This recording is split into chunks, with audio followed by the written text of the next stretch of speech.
சேலம் மாவட்டம் சங்ககிரி சட்டமன்ற தொகுதியில் திமுக வேட்பாளர் மணிகண்டன் அரசராமணி பேரூராட்சி பகுதிகளில் தீவிர வாக்கு சேகரிப்பில் ஈடுபட்டார்.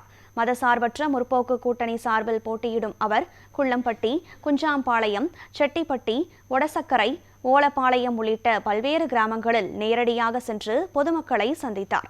அப்போது மண்பாண்ட தொழிலாளர்களை சந்தித்து அவர்களின் குறைகளை கேட்டறிந்த மணிகண்டன் திமுக அரசின் சாதனைகள் மற்றும் தேர்தல் வாக்குறுதிகளை எடுத்துரைத்தார்.